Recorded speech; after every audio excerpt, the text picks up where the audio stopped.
안녕하세요. 네, 안녕하세요. 이명진 팀장입니다. 좀 오랜만에 인사드리는데 영국 여행 잡지 중에 타임아웃이라고 있습니다. 세계에서 가장 멋진 동네를 선정을 했는데 38곳 중에 무려 4위를 기록한 곳이 성수동입니다. 거두절미하고 같이 한번 살펴보도록 하겠습니다. 가보시죠. I wake up to a little bit of drool on my pillow, feel like it's gonna be a bad day. Yeah, I'm tired of shit, and the coffee ain't hit yet. Damn, ain't that great.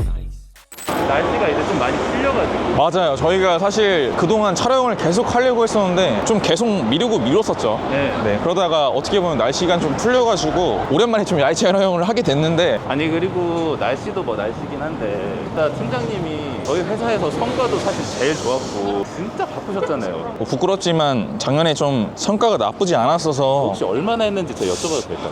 이거 밝혀도 될까요? 그 액수로 명확하게. 액수로 명확히 하면 1,500억이 좀 안 되는 것 같습니다. 혼자서 이제 1,500억을. 그렇죠. 저는 뭐 저 단독으로 좀 움직이고 있어서 와. 제가 1,500억 정도 조금 안 되게 한 것 같고 뭐 상징성 있는 건물들을 좀 많이 진행했었고 네. 그런 것들은 나중에 따로 번외편으로 한번 다뤄보려고 합니다. 여기가 이제 올리브영이 엄청 크게 있네요 여기. 네, 올리브영이 최근에 좀 성수를 굉장히 좀 코어 상권이라고 생각을 하고 있는 것 같습니다. 왜냐하면은 저 뒤에 보이시는 매장이 규모가 한 1,400평 정도 되더라고요. 와. 기존 매장 대비했을 때 거의 한 9배 규모이고 최근에 저희가 성수 역사명 2차를 한번 진행했었는데 네. 올리브영에서 10억이라는 거금을 들여서 낙찰을 받았습니다. 물론 지금은 반환을 한 상태지만 네. 그만큼 코어 상권이라고 생각을 하기 때문에 뭐 역사명 2차뿐만이 아니라 이렇게 핵심 매장을 출범할 정도로 굉장히 좀 힘을 많이 들이고 있는데 근데 그럴 수밖에 없는 이유가 지금 저희 24년도 네. 전년 대비했을 때 외국인 카드 사용 증가율로 봤을 때 뷰티 브랜드 같은 경우는 전년 대비했을 때 한 300% 정도 성장을 했고요. 그리고 저희 편의점 모 브랜드 같은 경우는 전년 대비했을 때 한 1000% 이상 매출 증가를 했기 때문에 지금 올리브영에서 그만큼 코어로 생각할 수밖에 없는 지역이라고 저는 생각을 하거든요. 아 근데 진짜 네. 지금 보이시는 분들만 해도 네. 한국인 분들보다 외국인 분들이 더 많이 보여요 확실히. 맞아요. 이게 저는 굉장히 좀 반갑고 환영할 일이라고 생각이 드는 게 네. 사실 저희가 뭐 기존에 외국인이 가장 많이 오는 상권이 명동이었었는데 그쵸. 명동 한번 거닐어 보시면 네. 대부분 중국인 분들이셨어요. 아. 중국인 분들이셨기 때문에 맞아요. 저희가 어딜 가든 중국어가 들리고 그랬었는데 지금 저희가 걸어보시면 아시겠지만 네. 그 서양인 분들도 되게 많으시고 네. 그리고 중국어는 거의 안 들려요 사실.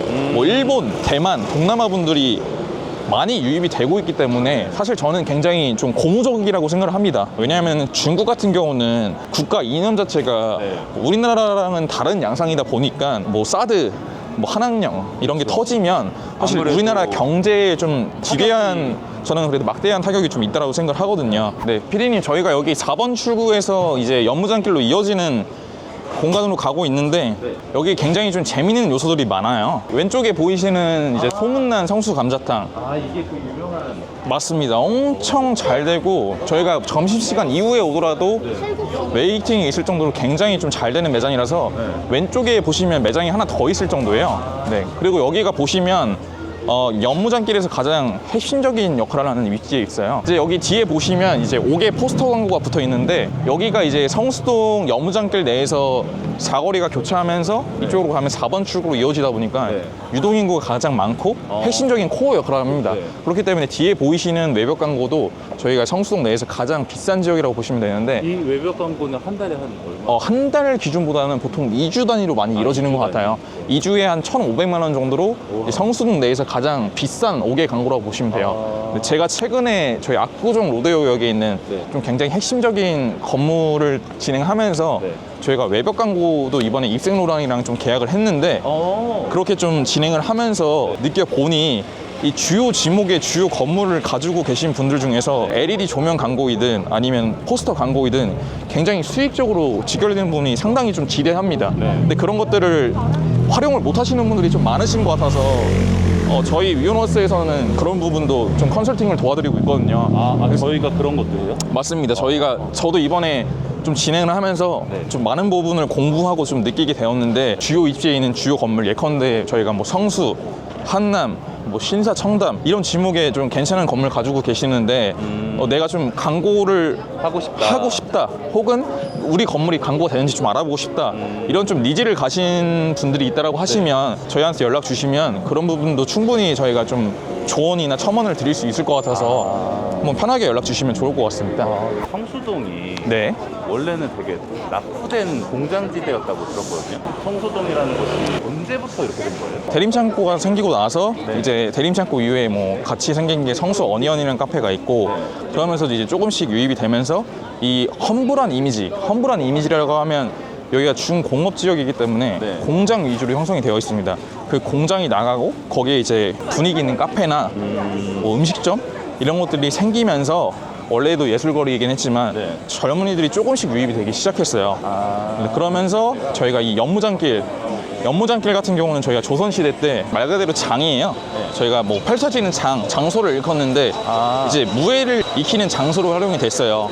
그래서 이제 연무장이라고 불려졌고 그리고 이제 일제감정기 이후에는 공장지대가 형성이 되면서 더 보시면 저희가 옛날 공장 이미지를 아직도 가지고 있습니다. 보시면은 중공업지역이기 때문에 필지 하나하나 필지가 굉장히 좀 크고 구획 정리가 잘 되어 있습니다. 도산공원 같은 경우는 뭐 4m, 6m 좀 긴 도로가 그렇게 형성이 되어 있는데 성수 같은 경우는 연무장길 넓이도 훨씬 더 넓죠. 대기업들이 엄청 많이 들어왔더라고요. 대기업은 일단은 부동산 신호탄을 처음 쏘아올린 게 무신사라고 보시면 되고요. 그리고 무신사 다음으로 이제 크래프톤 등이 있고 그리고 저희가 뭐 굵직한 브랜드들은 뭐 인대를 하거나 매입한 케이스는 많습니다. 네. 저번에 저희 도산공원 편에도 등장을 했던 젠틀몬스터를 영위하고 있는 이제 II 컴바인드도 있고요. 그리고 SM 엔터테인먼트, 뭐 소카, 네, 그런 앞서 말씀드린 브랜드랑 이제 이쪽으로 보시면 뭐 디올도 있고 디올은 굉장히 좀 상징적인 곳입니다.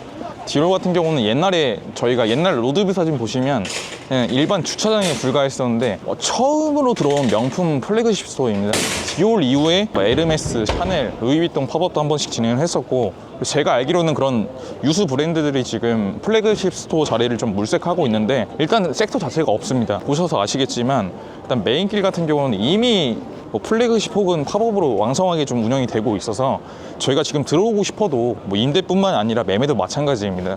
저희가 들어오고 싶다라고 해서 쉽게 입성할 수 있는 곳은 아니고요. 그리고 이제 오른쪽에 보이시는 곳은 템버린즈 같은 경우는 저희 II 컴바인드라고 해서 좀 워낙 핫한 브랜드다 보니까 계속해서 좀 소개를 하고 있는데 템버린즈 스토어가 제가 알기로는 평당 한 50만 원 정도의 임대 계약을 한 걸로 알고 있어요. 이제 II 컴바인드 같은 경우는 어떻게 보면 제가 이렇게 표현하는 게 건방질 수는 있는데 굉장히 좀 부동산 투자를 잘하시는 기업 중에 한 곳이라서 II 컴바인드에서 매입이나 임대를 하고 있는 곳은 매입 기준으로 하면 저희가 도산, 저번에 살펴봤던 도산, 그리고 성수, 이번에 사옥 곧 준공이 나야 할 예정인데 그리고 한남, 홍대 정도가 있습니다. 근데 다 이렇게 제가 말씀드리는 지목들이 주요 지목입니다. 주요 지목, 주요 건물들을 매입을 하고 있는데 그래서 저는 개인적으로 이렇게 생각을 해요.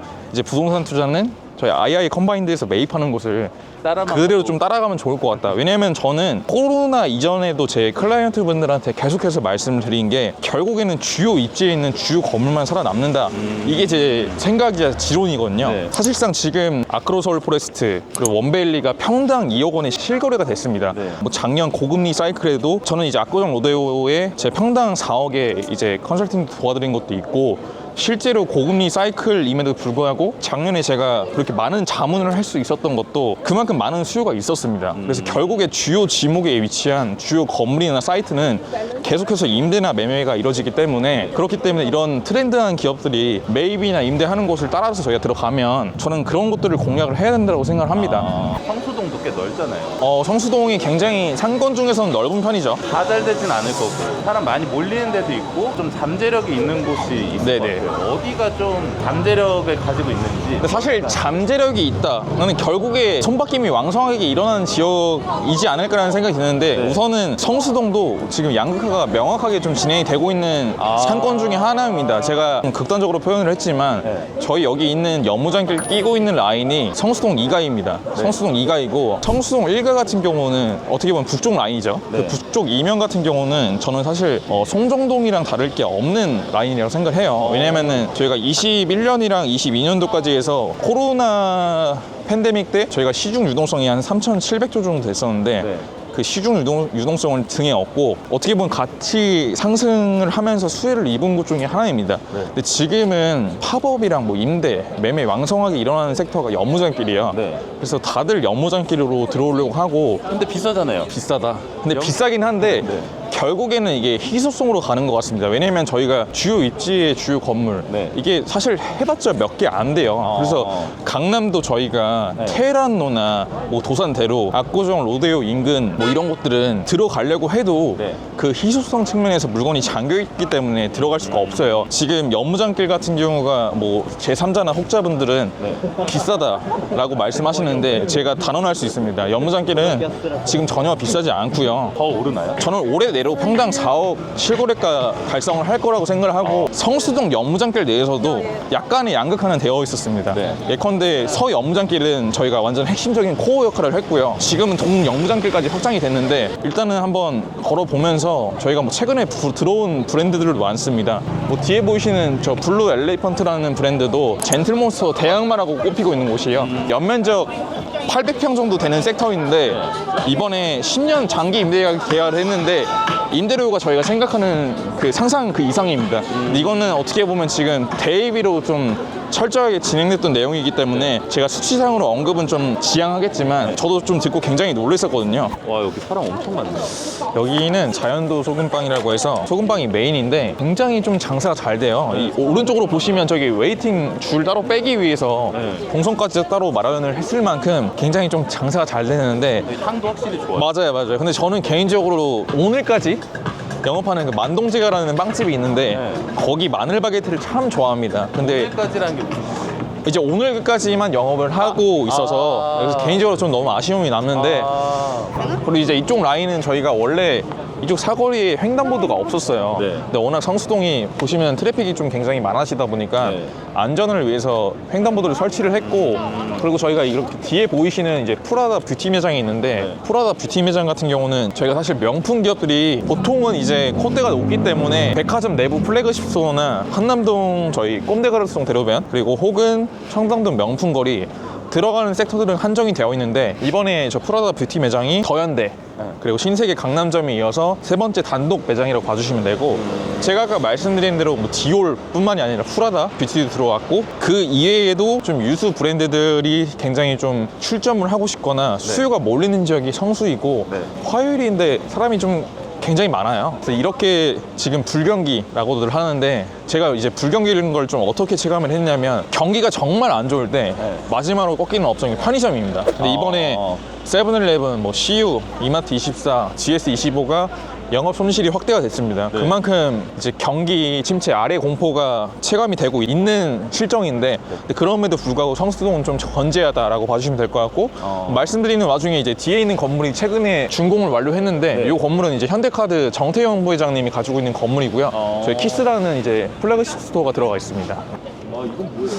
이제 여기는 제가 아까 말씀드린 부분 중에 하나가 이제 성수동은 중공업 지역입니다. 근데 공장 지대였기 때문에 굉장히 구획 정리가 잘 되어 있고 필지가 보시면 굉장히 좀 커요.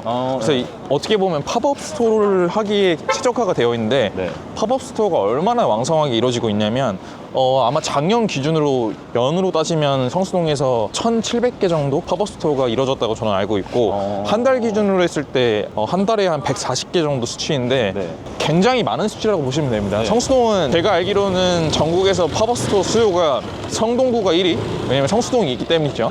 그리고 영등포구가 2위로 알고 있는데 영등포구는 뭐? 영등포구는 이제 더현대가 있기 때문에 이제 2위라고 봐주시면 되는데 성수동은 어떻게 보면 아예 그냥 다른 특수상권이라고 봐주시면 됩니다. 팝업 스토어가 정말 왕성하게 이루어지고 있고 일반 자영업자분들이나 저 같은 일반 서민들 제3자가 들었을 때는 와, 이 임대료 이 팝업 사용료를 내고 어떻게 장사를 하지? 이러한 의문점을 좀 떠오르실 수 있을 만큼 좀 굉장히 기형적이다라고 봐주시면 될 것 같고 아까 제가 말씀드린 섹터 중에 연무장길도 저희 대림창고라는 세로축을 기준으로 서연무장이 있고 동연무장이 있는데 동연무장까지 이렇게 확장이 될 수 있었던 이유는 사실 무신사가 굉장히 좀 혁혁한 역할을 했다라고 생각을 합니다. 네, 무신사가 이번에 무신사 스탠다드 매장도 출범을 했고 그럼으로 인해서 이쪽 거리에 사실 유동인구도 많이 늘었고요. 저희 촬영하는 날짜가 오늘 3월 11일 화요일입니다. 저희가 이제 이번 주 금요일 날 저희 잔금을 앞두고 있는데 저희가 이제 295억 정도의 매입을 도와드렸죠. 여기는 이제 상장사에서 플래그십 스토어가 들어올 예정입니다. 여기가 저희가 연면적이 정확히 반올림에서 말씀드리면 한 120평 정도 되는데 저희가 임대료가 1억입니다. 1억. 와. 근데 이게 평당 임대료로 환산을 하면 네. 결국에 평당 85만 원 정도라는 얘기인데 네. 사실 엄청 그렇죠. 저도 사실 듣고 입이 정말 떡 벌어졌었는데 왜 떡 벌어졌냐? 이거는 어떻게 보면 가로수길 정말 흥행하던 시절에 메인 임대료에 버금가거나 웃도는 수준이기 때문에 근데 그만큼 성수동이 정말 핫한 지역인데 제가 사실 아까 그 말씀드린 뭐 블루 엘리펀트 이런 곳들도 네. 제 좀 친한 형이나 대표님들 지인분들이시기 때문에 여쭤봤어요. 네네네. 실제로 매출이 그만큼 발생이 되냐? 네. 근데 매출이 실제로 그만큼 발생이 됩니다. 저도 수밖에 없을 것 같아요. 맞아요. 저도 단순히 체험만 하고 네. 지출은 안 하는 줄을 알았는데 이게 실제로 지출까지 이루어지다 보니까 그렇게 하더라도 이윤이 남더라고요. 근데 여기 성수동으로 MZ 분들이 많이 오잖아요. 그러니까 지금 보이는 분들도 사실 대부분 20대, 30대 분들이시죠. 젊은 분들밖에 안 보이고 네네. 왜 이렇게 많이 몰리는 거예요? 저도 MZ이긴 한데 기존에 저희가 소비 형태는 굉장히 좀 국한되어 있었어요. 예를 들면 뭐 강남역, 뭐 홍대, 건대에 모여서 뭐 맛있는 밥 먹고 카페 가고 맥주 한잔 하고 이런 구조였었는데 성수동은 팝업 스토어가 많습니다. 근데 팝업 스토어에 가서 저희가 어떤 것들을 하냐면 단순히 뭐 제품을 체험하고 경험하는 것뿐만이 아니라 그 브랜드 관련된 제품이나 상품을 또 얻어갈 수 있기 때문에 요즘 저희가 또 경기가 어렵지 않습니까? 좀 굉장히 경기가 어려운데 이렇게 어려운 상황 속에서 저희가 뭐 가성비, 가심비 두 가지를 잡을 수 있다 보니까 두 마리 토끼를 잡을 수 있는 거죠, 어떻게 보면. 네네네. 네. 그렇다 보니까 성수동으로 좀 많이 몰릴 수밖에 없는 상황인 것 같아요. 개인적인 생각인 건데 네. 저희가 원래 데이트 코스에서 빠질 수 없었던 게 영화 보기였잖아요. 그렇죠, 네. 근데 이제 영화 보기가 코로나 이후로 좀 빠지게 되면서 네네. 데이트 코스로 이제 딱히 갈 만한 데가 없다 보니까 네네. 여러 군데 좀 다녀보게 되고 그나마 이제 성수동은 올 때마다 장소가 바뀌어 있으니까 그렇죠, 매번 새롭죠. 네, 매번 새롭기 때문에 그래서 사는 분들이 많아진 게 아닌가 저는 그런 생각도 좀 들어요. 성수동은 앞으로 좀 어떨까요? 근데 성수동은 사실 뭐 강남역이 뭐 홍대랑 마찬가지로 기존 메가상권 역할을 했었어요. 성수는 사실 저는 그 이상이라고 생각을 하는 게 지금 저희가 뭐 대형 지산 그리고 오피스가 있다 보니까 기본적으로 첫 번째 오피스 충족이 되죠.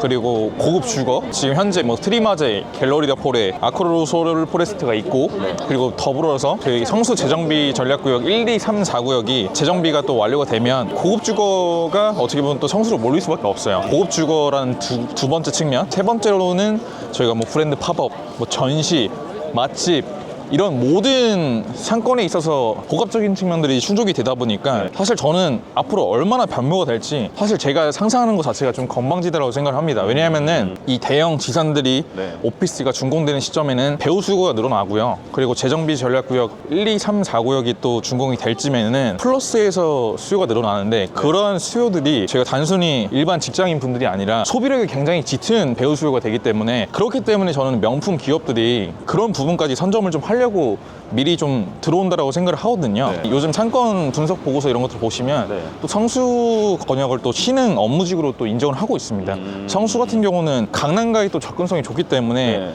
뭐 어떤 분들은 지금 너무 비싸다 탑승하면 안 된다라고 하시는데 단언하건데 테헤란로나 도산대로 뭐 신사청담, 한남 주요 입지는 저희가 사고 싶어도 지금 못 사는 상황입니다. 마찬가지로 저는 성수 특히 연무장길 같은 경우는 저도 최근에 2건 정도 자문을 완료했지만 앞으로 저는 변할지 사실 상상이 잘 안 되고요. 저는 올해 안에 실거래가 평당 4억 이상 찍을 거라고 저는 단언할 수 있습니다. 오늘 6개월 만에 나와보셨는데 어떠셨어요? 일단은 사실 좀 저조차도 반성을 많이 했고요. 왜냐하면 좀 많은 정보를 전달드리고 싶은데 물론 저는 혼자서 자주 옵니다.